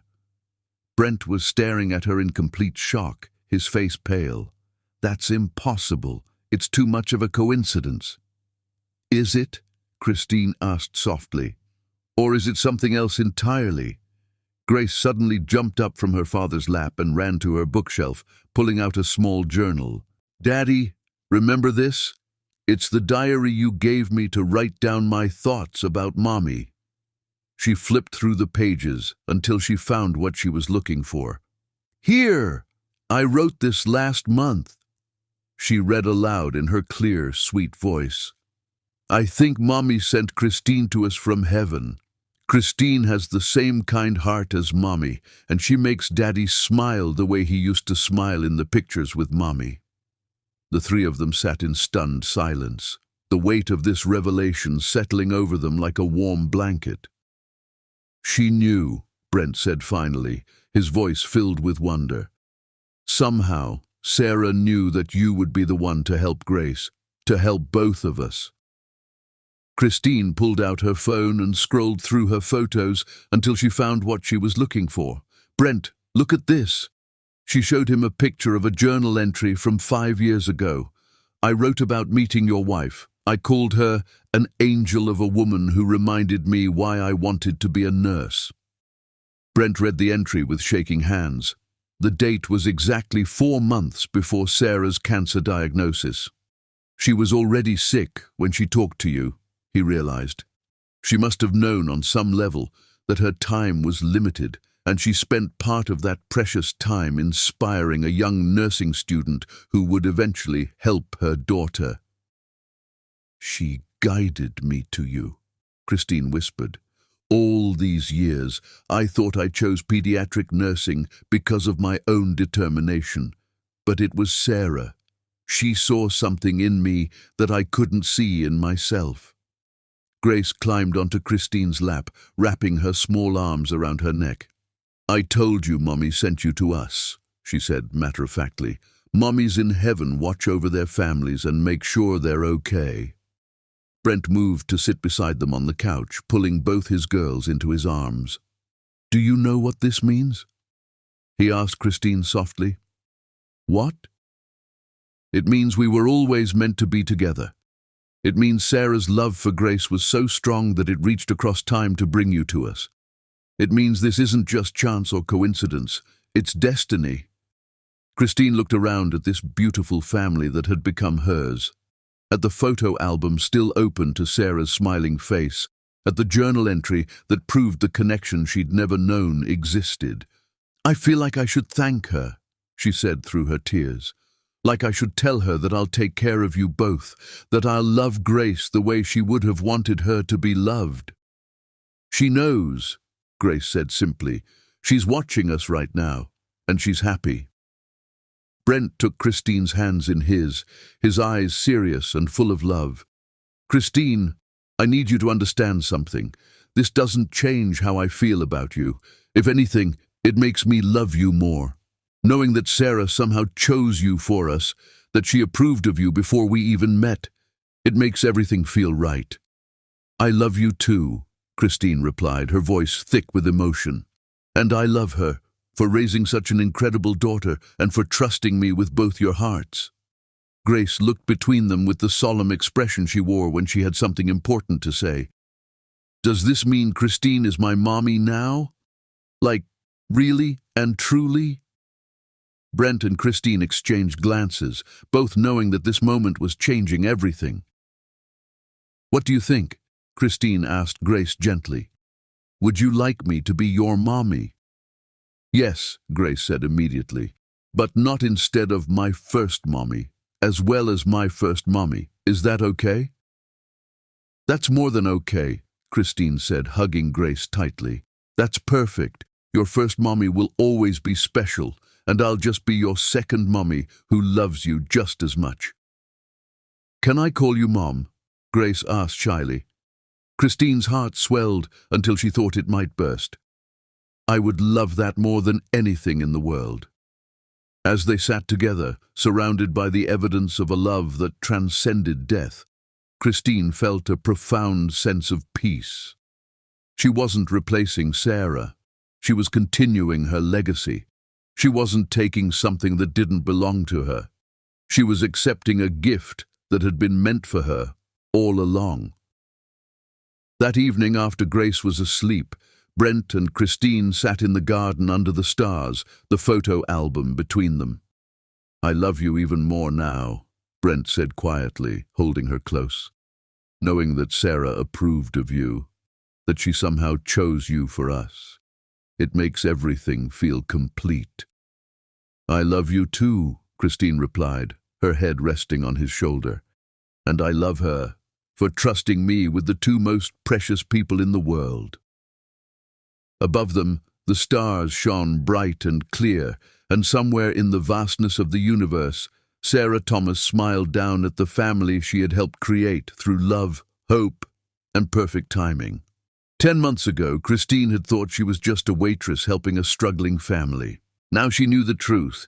She had been chosen, guided, and blessed by a love so powerful it could reach across life and death itself. And tomorrow, for the first time, Grace would wake up and call her Mom. Chapter 7. Building Dreams Together. 12 months into their relationship, the morning sun streamed through the windows of Brent's study as Christine stared in disbelief at the documents spread across his mahogany desk. You did what? She asked, her voice barely above a whisper. Brent stood by the window, his hands clasped behind his back.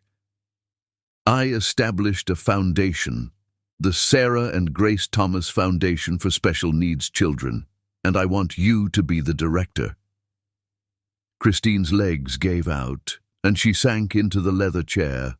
The papers outlined a comprehensive plan for helping families with special needs, children, funding for therapy, support groups, educational resources, and most importantly, expansion of the therapy program she'd been secretly funding herself. Brent, this is incredible, but I can't accept this. Why not? He asked, moving to kneel beside her chair. Christine, what you've been doing for those families, it's remarkable, but you shouldn't have to do it alone. Grace appeared in the doorway, having heard their voices. What's wrong? Why does Mom look surprised? Christine's heart still skipped every time Grace called her Mom, a title that had become natural over the past 2 months since their revelation about Sarah.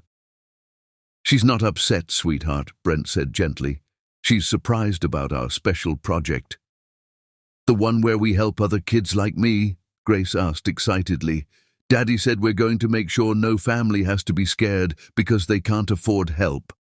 Christine looked at this amazing father and daughter who somehow always saw straight to the heart of what mattered. How did you find out? She asked Brent quietly. I've been in love with you for months, Christine. Did you think I wouldn't notice that you were living on practically nothing despite working 2 jobs? His voice grew soft. I was worried about you when I found out what you were doing. He trailed off, his voice thick with emotion. What Daddy found out, Grace chimed in, is that you're like a secret superhero, but instead of fighting bad guys, you help families. That's when Daddy knew for sure that he wanted to marry you. Grace, Brent exclaimed, his cheeks flushing red. What? It's true, Grace said matter-of-factly. You told Uncle Michael that finding out about Mom's secret helper program made you want to love her forever and always. Christine looked between father and daughter, her heart racing. You want to marry me? I dot. Brent started, then stopped. He took Christine's hands in his dark eyes serious. Yes, I want to marry you. I want to spend every day of the rest of my life loving you and Grace and building something beautiful together. But that's not how you're supposed to ask, Grace interrupted seriously. You're supposed to have flowers and music and get down on one knee like in the movies. Brent laughed, despite his nervousness. You're absolutely right. The real proposal is going to be much more romantic. Is that a promise? Christine asked, hardly daring to breathe. It's a preview, Brent said with a smile that made her heart skip. The real proposal is going to be perfect. Grace clapped her hands excitedly. Are you going to say yes when Daddy asks you properly? Christine looked at this incredible little girl who had stolen her heart from the first day, then at the man who had shown her what real love looked like. I think I might, she said softly, and Grace squealed with delight.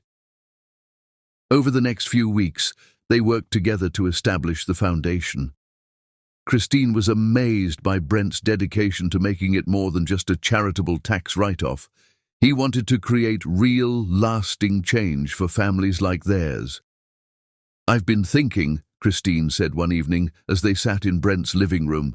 Grace curled up between them reading a book about dolphins. About moving in here officially. Brent's head snapped up from the foundation paperwork he'd been reviewing. Really? My lease is up next month, and honestly, I spend more time here than at my own apartment, but I want to make sure Grace is comfortable with it. Grace? Brent asked. How would you feel if Mom moved in with us permanently? Grace looked up from her book with the expression of someone who'd been asked if she wanted Christmas to come twice a year. You mean she'd be here every morning when I wake up? And every night for bedtime stories? And we could have pancake parties whenever we wanted? That's exactly what it means, Christine said. Yes! Grace shouted, then immediately covered her mouth. Sorry for yelling, but yes, please move in, Mom. This house needs your laugh to make it feel complete. The process of combining their lives was surprisingly smooth. Christine's possessions fit easily into the mansion, but more importantly, her presence transformed the cold, elegant space into a warm home. She filled vases with fresh flowers, added colorful throw pillows, and hung Grace's artwork throughout the house. Look at this place, Michael said during one of his regular dinner visits. It actually feels lived in now. Mom makes everything better, Grace said seriously, passing him the potatoes. She taught me how to cook pancakes, and Daddy how to braid hair properly, and all of us how to have dance parties in the kitchen. Dance parties? Michael raised an eyebrow at Brent. Brent laughed, looking more relaxed than Michael had ever seen him. Grace insisted we needed to celebrate finishing our first week running the foundation together. Christine put on music, and the next thing I knew, we were all dancing around the island while dinner cooked. It was the best day ever, Grace added, until the next day, which was also the best day ever. Every day with Mom is the best day ever. But not everything was perfect. As their relationship deepened, Christine struggled with accepting the vast differences in their financial situations.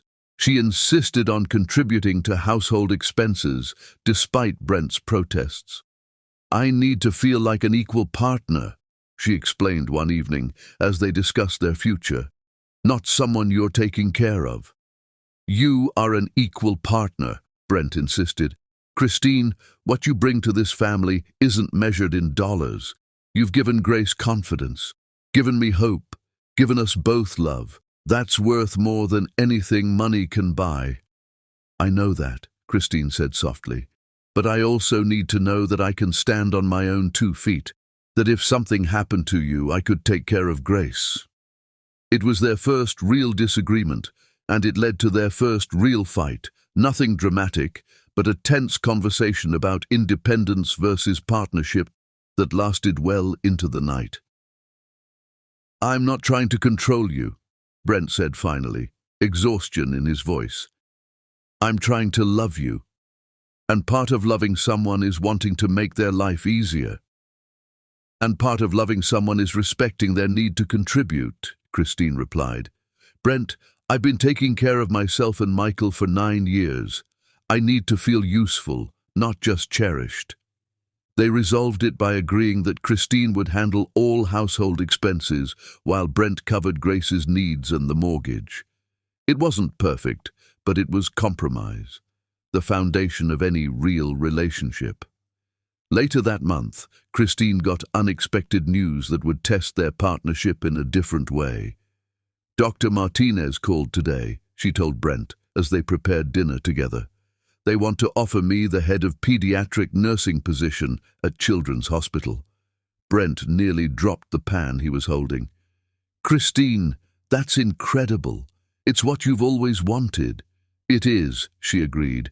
"But it would mean giving up the day-to-day foundation work. I'd have to choose between my dream job and our dream project." "What if you didn't have to choose?" Brent asked thoughtfully. "What if we restructured the foundation? Hired an operations manager to handle the administrative work while you focus on programs and policies. You could work at the hospital part-time and run the foundation part-time." Christine stared at him. "You'd do that? You'd completely restructure everything just so I could have both?" "Christine," Brent said, cupping her face in his hands, "I'd restructure the entire world if it meant making you happy. Besides, what better way to help families than to have someone who understands them from every angle?" 3 weeks later, Christine stood in her new office at the foundation headquarters, looking out at the bustling therapy center they'd created. Children with autism, Down syndrome, cerebral palsy, and dozens of other conditions were receiving the care they needed, regardless of their family's ability to pay. "Ms. Christine," a little boy called out as he passed her office with his mother, "look what I drew." Christine knelt down to admire his artwork, a picture of his family holding hands under a rainbow. "It's beautiful, Tommy. Your family looks so happy." "They are happy," Tommy's mother said softly. "For the first time since his diagnosis, we're all happy. Thank you for making this possible." As the day wound down, Christine found herself in the sensory room they'd designed specifically for children like Grace. The lighting was soft, the colors were calming, and there were quiet spaces for children who became overwhelmed. "Hard to believe it's real, isn't it?" Brent's voice came from the doorway. Christine turned to find him watching her with love and pride. "It's more than real," she said, walking into his arms. "It's perfect. We're helping so many families, Brent. Children who might have gone without therapy are getting help. Parents who felt hopeless now have support." "And it's all because of you," Brent said, pressing a kiss to the top of her head. "Because you saw what needed to be done and did it, even when it meant sacrificing your own comfort." "We did it," Christine corrected. "All of us. You, me, Grace, even Sarah in her way." "Speaking of Grace," Brent said with a mysterious smile, "she has something she wants to ask you when we get home." "What kind of something?" "The kind that requires a yes or no answer and might involve happy tears." Christine's heart began to race. "Brent Thomas, are you about to propose to me through your 8-year-old daughter?" "Would I do something like that?" Brent asked innocently. "Yes," Christine said, laughing. "You absolutely would." As they drove home together, Christine felt overwhelmed by the perfection of her life. She had meaningful work, a beautiful home, and most importantly, she had love. The kind of love that built foundations and fulfilled dreams. Tonight, she had a feeling, would be the night that made everything official. Tonight, they would take the next step toward forever. Chapter 8. The Miracle Discovery. 14 months into their relationship, The manila folder in Brent's hands contained information that would either confirm what his heart already knew or prove that miracles truly existed in the modern world. He sat in his car outside the Sunshine Therapy Center, watching through the window as Christine worked with a group of children. She was sitting cross-legged on the floor, completely absorbed in helping a little boy with cerebral palsy stack colorful blocks. Her patience was infinite, her smile radiant, and Brent felt his heart swell with love and admiration. What he'd discovered a week ago had left him speechless. It had started innocently enough. While planning the perfect proposal, Brent had wanted to surprise Christine by inviting families from her secret therapy program to a special celebration. He'd hired a private investigator to track down the families she'd helped, expecting to find a handful of grateful parents. Instead, he'd uncovered something extraordinary. "Mr. Thomas," the investigator's voice had been filled with disbelief. "You need to see this. What Ms. Ringwald has been doing. It's not just a few families. She's been funding therapy for 58 children over the past 3 years. 58. Brent had stared at the report in shock. That's impossible. She doesn't have that kind of money. She does now. She's been using every penny of her savings, plus she took out loans against her future earnings. She's been living on less than $50 a week for groceries. Mr. Thomas, she's been slowly bankrupting herself to help these families." The folder contained documentation of Christine's financial sacrifices, bank statements showing transfers to the therapy center, receipts for children's medical equipment purchased with her credit cards, letters from grateful parents who had no idea their anonymous benefactor was a waitress working double shifts to afford their children's care. Now, as Brent watched Christine celebrate the little boy's successful block tower, he understood the magnitude of what she'd done. This woman, his woman, had been an angel in disguise, quietly saving dozens of families while working herself to exhaustion. "Daddy!" Grace's voice called from the therapy center entrance. "Come see what I learned." Brent tucked the folder under his arm and walked inside, his heart full of nervous anticipation. Tonight was the night. He had the ring, he had the plan, and after what he'd discovered, he had absolute certainty that Christine Ringwald was the most extraordinary woman who had ever lived. "Look!" Grace demonstrated a new breathing technique she'd learned to manage her anxiety. "Mum taught me that when I feel scared, I can breathe like a flower, smell the petals, blow out the candle." "That's wonderful, sweetheart," Brent said, but his eyes were on Christine, who was finishing her session with the other children. As the families began to leave, several parents approached Christine with tearful gratitude. "Ms. Christine, I don't know how to thank you," said Maria Santos, whose daughter had severe autism. "Sophia spoke her first sentence last week during therapy. We never could have afforded this without the scholarship program." Christine hugged Maria warmly. "Sophia is incredible. You should be so proud of her progress." "The scholarship program?" Brent asked quietly once the families had gone. Christine's cheeks flushed pink. "The center offers need-based assistance for families who can't afford full fees. It's not a big deal." "Christine," Brent said gently, "we need to talk." Something in his tone made her look up sharply. "Is something wrong? You sound serious." "Nothing's wrong.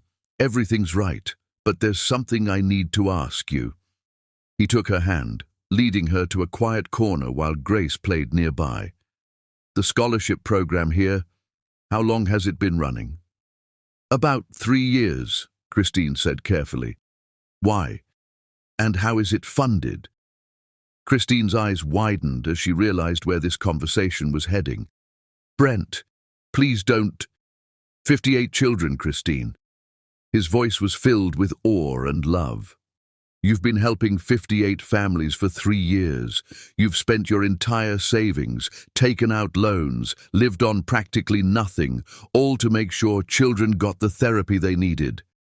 Tears spilled down Christine's cheeks. "How did you find out?"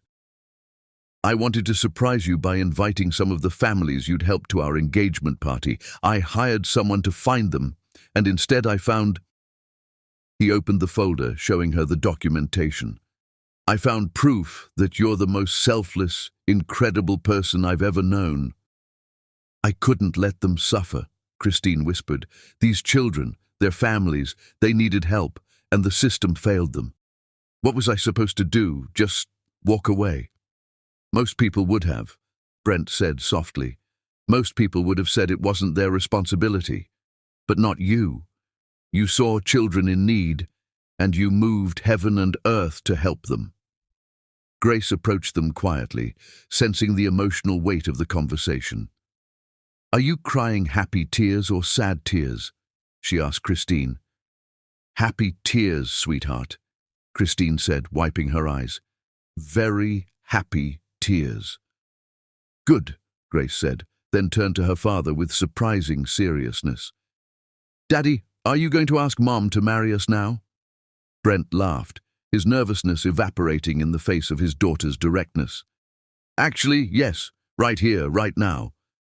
He dropped to one knee in the middle of the therapy center, pulling out a ring box that held the most beautiful diamond Christine had ever seen. "Christine Ringwall," he began, his voice strong and clear. 14 months ago, you walked into our lives and changed everything. You saved Grace. You saved me. And today, I discovered that you've been saving dozens of other families too. You're not just the woman I love. You're a living miracle." Christine's hands flew to her mouth as Grace clapped excitedly beside them.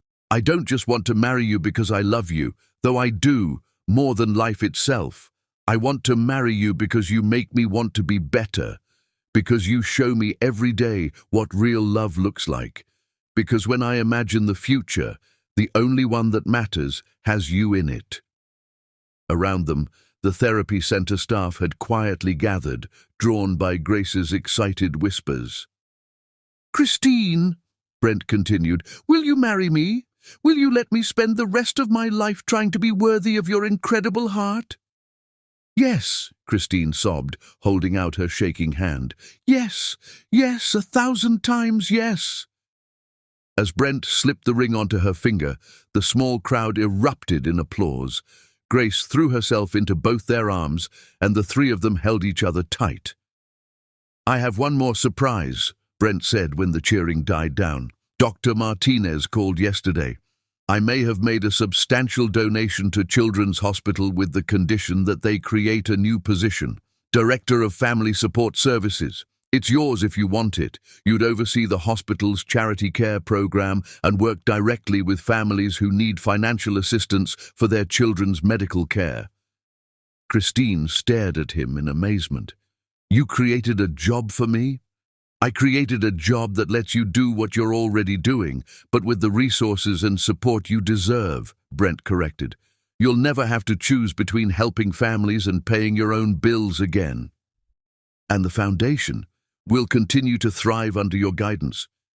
"Christine, what you've built here, this program, these relationships with families, it's going to be the model for everything we do." That evening, as they sat at dinner celebrating their engagement, Grace raised her small glass of apple juice for a toast. "To Mom," she said solemnly, "for being the best secret superhero ever, and for saying yes to marrying us."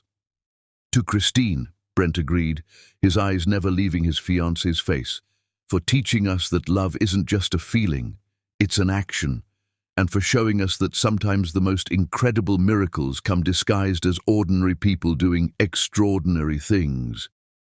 Christine looked around the table at her new family, at the ring sparkling on her finger, at the life they were building together. "To family," she said softly, "and to second chances, and to love that's strong enough to change the world." As they clinked glasses, all three of them knew that this was just the beginning. They had a wedding to plan, a foundation to run, and dozens of families counting on them. But most importantly, they had each other. And with love like theirs, anything was possible. Chapter 9. Preparing for Forever. 16 months into their relationship, Christine stood in her wedding dress for the final fitting, barely able to believe that in just 2 weeks she would become Mrs. Brent Thomas. "You look like a real princess," Grace breathed from her seat by the mirror, where she was carefully organizing the pearls and crystals that had fallen from Christine's dress during alterations. The dress was simple but elegant, ivory silk with delicate lace sleeves and a flowing train that made Christine feel like she was floating. But the most beautiful part wasn't the dress itself. It was the glow of happiness that seemed to radiate from her skin. "How are you feeling, sweetheart?" asked Margaret Thomas, Brent's mother, who had become one of Christine's greatest allies over the past 6 months. The relationship with Margaret had been rocky at first. When Brent had finally introduced them 8 months ago, Margaret had been cold and suspicious, clearly protective of her son and granddaughter. But Grace had won her over within minutes, chattering about how Christine helped with her nightmares and taught her to braid friendship bracelets. "She makes Daddy laugh again, Grandma," Grace had said with her characteristic honesty. "He was sad for so long after Mommy went to heaven, but Christine made the sad go away." Now Margaret was one of Christine's fiercest supporters, helping with wedding preparations and openly declaring that Christine was exactly what their family needed. "I feel nervous and excited and grateful all at the same time," Christine admitted, smoothing the silk over her still flat stomach. At 6 weeks pregnant, she wasn't showing yet, but the secret knowledge filled her with such joy she thought she might burst. She and Brent had decided to announce the pregnancy at the wedding reception as a surprise for their guests. Only the 3 of them, Michael, Dr. Rebecca, and Margaret, knew about the baby. "That's exactly how a bride should feel," Margaret said warmly. "Brent called this morning. He's beside himself with excitement. I haven't heard him this happy since before Sarah got sick." "He's not nervous about the wedding?" Christine asked, adjusting her veil. "Nervous about marrying you?" "Never," Grace said confidently. "He's nervous about his speech. He's been practicing it every night, and it makes him cry every time." Christine laughed, imagining Brent pacing around his study, rehearsing his vows. They'd decided to write their own, keeping them secret from each other until the ceremony. "How are things at the foundation?" Margaret asked as the seamstress made final adjustments. "Better than we ever dreamed," Christine replied. "We've helped over 400 families in the past year. The new therapy center opens next month, and we have a waiting list of volunteers who want to help." "And the hospital position?" "Perfect. Dr. Martinez has been wonderful about letting me split my time between the hospital and the foundation. I'm working with families during the week and running foundation programs on weekends." What Christine didn't mention was how exhausted she'd been lately. Between the new job, the foundation work, wedding planning, and early pregnancy, she'd been running on adrenaline and love. But the joy of it all made every tired moment worthwhile. "All right, you're perfect," announced the seamstress. "This dress was made for you." As Christine changed back into regular clothes, her phone buzzed with a text from Brent. "Can't wait to marry you in 2 weeks. You're my everything. P.S.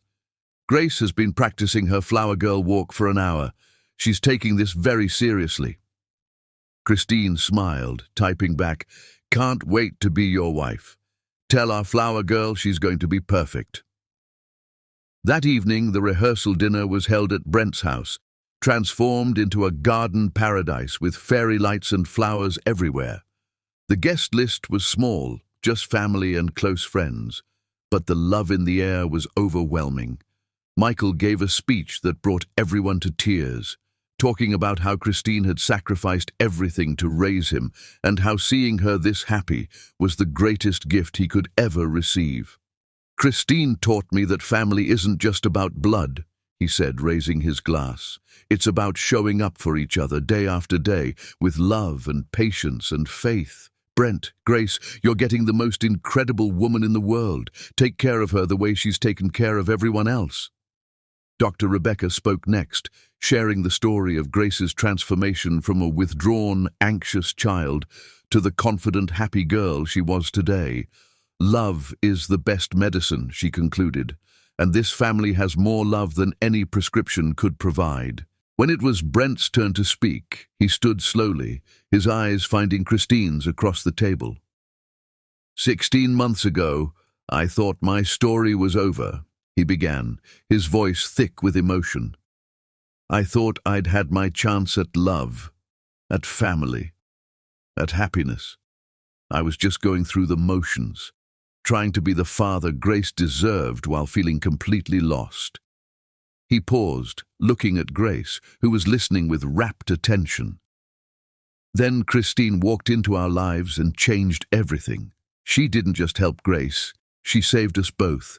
She showed me that hearts can heal, that love can happen twice, that families can grow in the most beautiful and unexpected ways. Christine was crying openly now, not caring about her makeup. In 2 weeks, I marry my best friend, my partner, the love of my life. But more than that, I marry the woman who gave me hope again. Christine, you are my miracle. The rest of the evening passed in a blur of laughter, tears, and anticipation. Grace fell asleep in Christine's lap during dessert, and as Brent carried their daughter to bed, Christine felt overwhelmed by the perfection of her life. Nervous about the wedding? Michael asked, sitting beside her on the garden swing. Not about marrying Brent, Christine said immediately. About everything else, the dress, the flowers, whether I'll cry through my vows. You'll cry, Michael said with certainty, and it'll be beautiful. Christine, I need to tell you something. She looked at him curiously. I'm proud of you, not just for the foundation or the hospital job, or even for finding this incredible love. I'm proud of you for never giving up on happiness. After Mum and Dad died, you could have become bitter or closed off. Instead, you chose to love harder, to help more people, to keep your heart open even when it hurt. I had to, Christine said softly. I had you to think about. You were my reason to keep going. And now? Christine looked toward the house where Brent was tucking Grace into bed, probably reading her 3 stories and singing her favorite lullaby. Now I have all of you, and a baby on the way who's going to be surrounded by so much love they won't know what to do with it all. You're really going to tell everyone at the reception? During the toasts, Brent can barely contain his excitement. I caught him looking at baby clothes online yesterday. Michael laughed. He's going to be an amazing father to this baby, and Grace is going to be the best big sister in the world. Later that night, as tradition dictated, Christine slept at Margaret's house while Brent stayed home with Grace. As she lay in the guest room, looking out at the stars, she thought about Sarah. Thank you, she whispered to the night sky. Thank you for Brent, for Grace, for leading me to them. I promise I'll love them with everything I have. A week before the wedding, they faced their first real crisis as an engaged couple. Christine had been feeling unwell for several days, more than just morning sickness, and when she collapsed at the foundation, Brent rushed her to the hospital. It's just dehydration and exhaustion, Dr. Rebecca assured them after running tests. But you need to slow down, Christine. The baby is fine, but you're pushing yourself too hard. I can't slow down, Christine protested weakly from her hospital bed. The wedding is next week, the foundation gala is next month, and I have 3 families starting therapy programs. The foundation will run without you for a few days, Brent said firmly, taking her hand, and the wedding will be perfect whether you're stressed or relaxed. What matters is that you're healthy and happy. But no buts, Brent interrupted. Christine, you spent your entire adult life taking care of everyone else. Now let us take care of you. It was Grace who solved the problem, as she often did with her simple clarity. Mom, she said seriously from her chair beside the hospital bed, remember what you told me when I was scared about starting school? You said that sometimes the bravest thing you can do is let other people help you. Christine looked at this wise little girl, at Brent's concerned face, at the family that loved her enough to worry. "You're right," she said finally. "Both of you. I'll take the next few days off." "Promise?" Grace asked. "Promise." The next morning dawned clear and beautiful, with just enough breeze to make the garden flowers dance. Christine woke with a smile on her face and butterflies in her stomach. In 1 week she would be married. In 1 week she would officially become Grace's mother. In 1 week she would announce that their family was growing. In 1 week all her dreams would come true.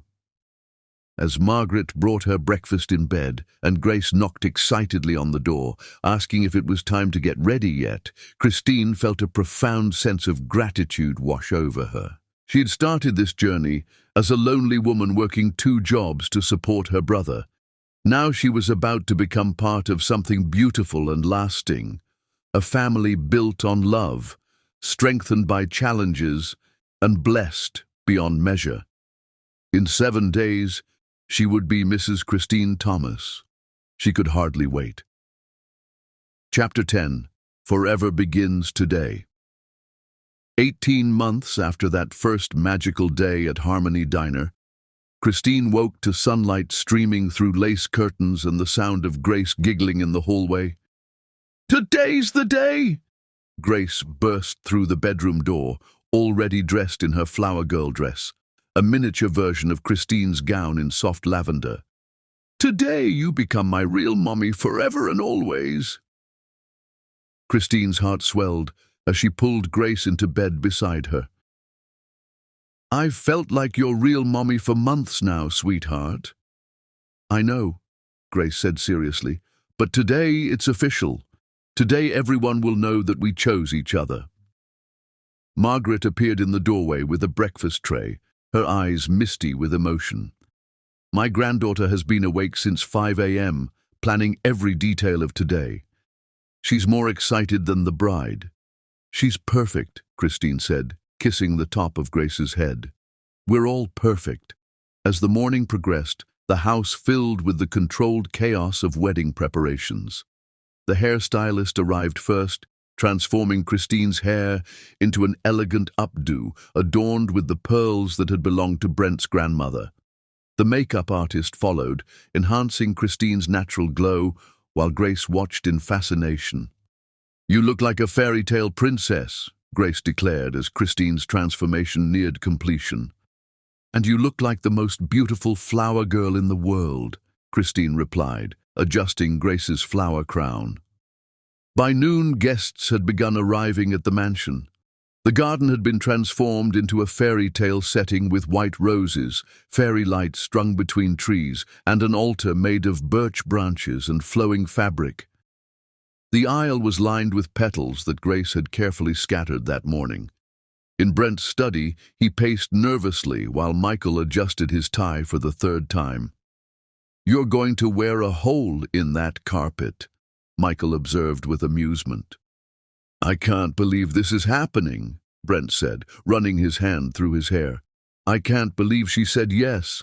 I can't believe she's having my baby. I can't believe I get to love her for the rest of my life." "Believe it," Michael said firmly. "You deserve this happiness, Brent. You both do." Dr. Rebecca knocked on the door, poking her head inside. "The bride is ready, are you?"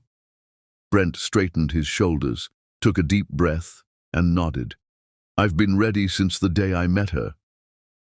The ceremony began at 2 o'clock sharp. As the string quartet played Pachelbel's canon, the guests rose to watch Grace walk down the aisle. She moved with careful precision, her basket of rose petals creating a perfect path. When she reached the altar, she turned to the crowd and announced, "Here comes the most beautiful bride in the world." The guests laughed softly, but all sound died away when Christine appeared at the end of the aisle. She was breathtaking. The ivory silk dress flowed around her like liquid moonlight, and her veil caught the afternoon breeze. But it was her smile, radiant with pure joy, that took everyone's breath away. Brent felt tears stream down his face as he watched the woman he loved walk toward him. This was really happening. After 4 years of darkness, he was standing in sunshine again. "You look beautiful," he whispered as Michael placed her hand in Brent's. "So do you," she whispered back, her own eyes glistening with tears. Pastor Williams smiled at the couple before him. "Dearly beloved, we are gathered here today to witness the union of two hearts that have already proven their love through action, sacrifice, and devotion to family." The ceremony was intimate and personal. When it came time for vows, Brent went first, his voice strong despite his emotions. "Christine, 18 months ago, I was a broken man raising a beautiful daughter who deserved better than I could give her. Then you walked into our lives and everything changed. You didn't just help Grace, you saved us both." He paused, looking at Grace, who was beaming with pride. "You taught me that love isn't about perfection. It's about showing up day after day with patience and kindness and faith. You loved Grace exactly as she was, and you loved me despite all my fears and failures." His voice broke slightly.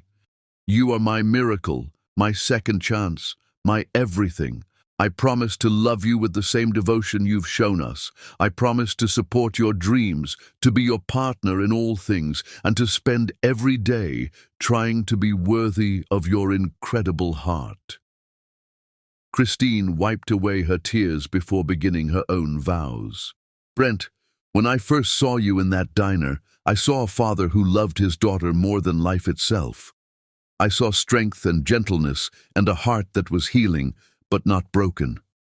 I fell in love with you in that moment, though I didn't understand it then." She looked at Grace, who was practically vibrating with excitement.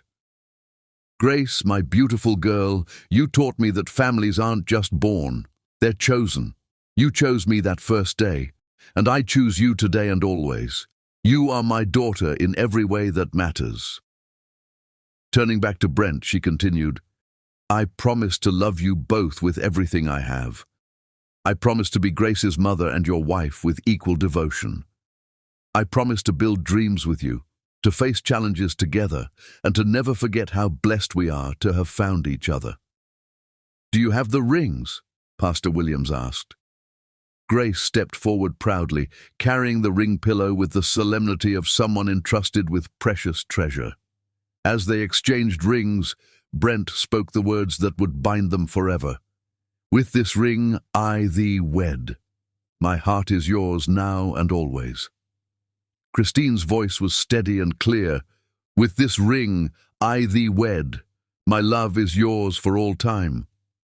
By the power vested in me, I now pronounce you husband and wife," Pastor Williams declared. "Brent, you may kiss your bride."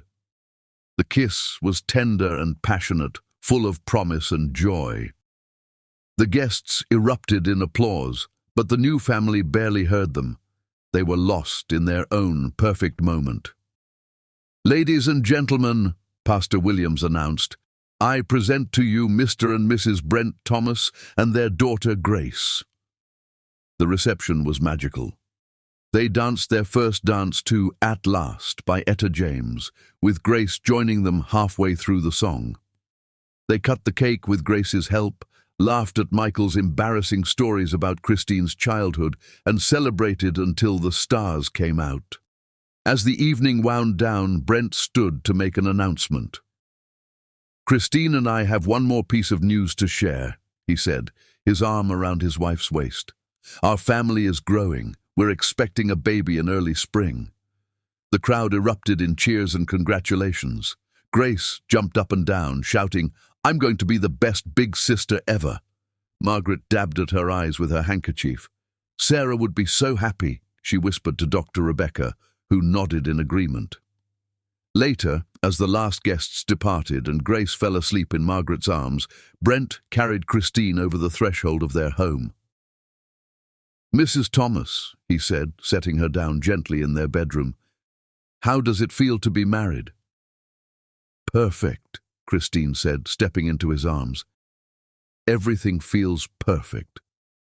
He cupped her face in his hands, looking into her eyes with wonder. I love you so much. I love you. I love Grace. I love the baby we're going to have. I love the life we're building together. I love you too, she whispered. All of you. All of this. Every beautiful moment. As they held each other close, surrounded by candlelight and the scent of roses from their garden wedding, they knew that this was just the beginning. They had challenges ahead. A baby to raise, a foundation to grow, a family to nurture. But they also had something unbreakable. Love that had been tested by loss and proven stronger than fear. Thank you, Christine whispered against Brent's lips. For what? For letting me love you. For loving me back. For Grace. For the baby. For this beautiful life. Thank you, Brent replied, for saving us. For showing us that happily ever after isn't a fairy tale. It's a choice we make every day. Outside their window, the garden where they'd just been married glowed softly in the moonlight.